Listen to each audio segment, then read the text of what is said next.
So JEE mains స్కోర్ను బట్టి accept చేస్తున్న టాప్ కాలేజెస్ యూనివర్సిటీస్ మనం ఒకసారి చూద్దాము.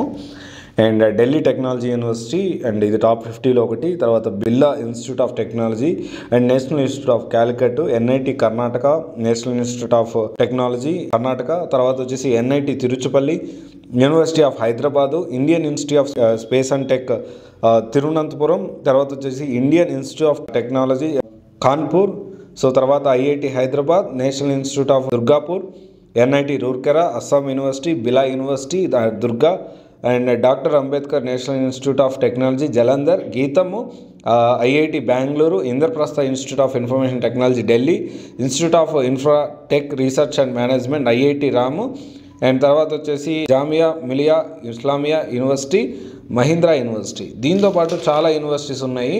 మీరు ఒకసారి ఏంటి అంటే జేఈ మెయిన్స్ ఎవరన్నా క్లియర్ చేస్తే ఈ లిస్ట్ ఆఫ్ కాలేజెస్ సంబంధించి ఒకసారి మీరు ప్రీవియస్ ఇయర్ కట్ ఆఫ్ చూడండి. అండ్ దానికి సంబంధించిన ఇవన్నీ కూడా మంచి మంచి కాలేజెస్.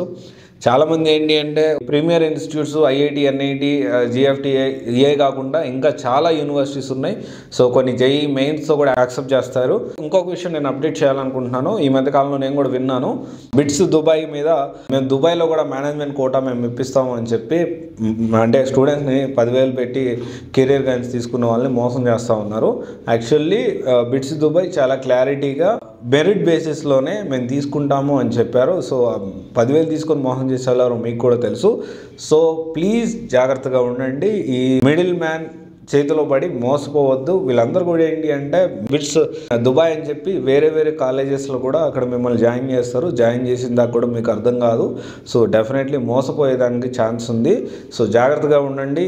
ఎస్పెషల్లీ ఈ 10,000 కెరీర్ గైడెన్స్ తీసుకునే వాళ్ళు చాలా బాగా తెలివిగా మనం మోసం చేస్తూ ఉన్నారు. పేద మధ్యతరగతి విద్యార్థుల్ని, వాళ్ళ పేరెంట్స్ని కూడా చాలా మోసం చేస్తూ ఉన్నారు. సో పేరెంట్స్ చాలా జాగ్రత్తగా ఉండండి. డెఫినెట్లీ ఇట్లాంటి వాటికి మీరు అవ్వద్దు. ఎప్పుడూ కూడా ప్రాపర్గా కొంత మీరు పిల్లలు కలిసి కూర్చొని మాట్లాడుకోండి, డిస్కస్ చేయండి. ఒకవేళ జేఈలో మంచి మార్క్స్ రాలేదు, జేఈ అడ్వాన్స్లో మంచి మార్క్స్ రాలేదు, మెయిన్స్లో మంచి మార్క్స్ రాలేదు, పర్వాలేదు. మీరు కూర్చోండి, ఎవరే రాలేదు ఇప్పుడేం చేద్దాం రా, అమ్మ రాలేదు ఇప్పుడేం చేద్దాం, ఎలాంటి యూనివర్సిటీస్ ఉన్నాయి, కూర్చొని డిస్కస్ చేయండి పిల్లలతోటి. That is very important. ఎందుకంటే మీరు అలా డిస్కస్ చేయకుండా మీకే మొత్తం, పేరెంట్స్ ఎస్పెషల్లీ మాకే మొత్తం తెలుసు, పిల్లలకి ఏం తెలియదు అనుకోవద్దు.